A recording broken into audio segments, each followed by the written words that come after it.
بسم اللہ الرحمن الرحیم۔ السلام علیکم ورحمۃ اللہ وبرکاتہ۔ معزز سامعین کرام، حضرت حفصہ رضی اللہ تعالی عنہا فرماتی ہیں کہ اللہ کے رسول حضرت محمد صلی اللہ علیہ وسلم 4 کام کبھی بھی نہیں چھوڑا کرتے تھے۔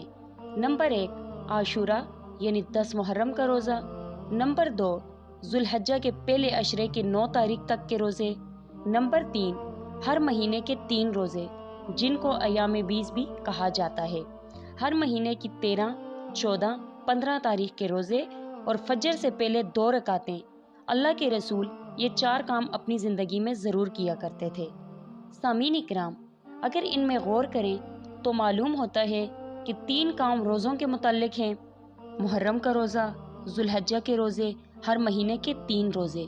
انسان کا نفس روزوں کے لیے جلدی تیار نہیں ہوتا، اس لیے بعض اوقات جب انسان روزوں کا ارادہ کرتا ہے تو نفس فوراً انکار کرتا ہے، بہت مشکل ہے، گرمی ہے، کیسے رکھا جائے گا، وغیرہ وغیرہ۔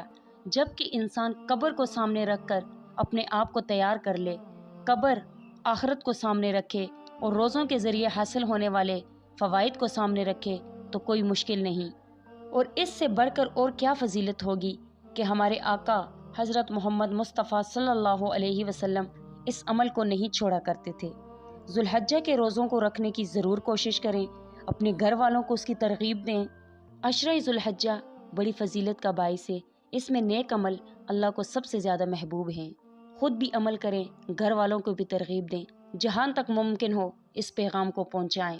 ذوالحجہ کے 10 دن بہت قیمتی دن ہیں، یہ قیمتی راتیں ہیں، ان کو سستی اور غفلت میں نہ ضائع کریں، بلکہ ان دنوں میں، ان راتوں میں محنت اور کوشش کر کر اپنے رب کو راضی کریں تاکہ آخرت میں ہمارا بھی بھرپور حصہ ہو جائے۔ اللہ رب العزت ہم سب کو عبادات کرنے کی، روزے رکھنے کی توفیق عطا فرمائے۔ آمین ثم آمین یا ارحم الراحمین۔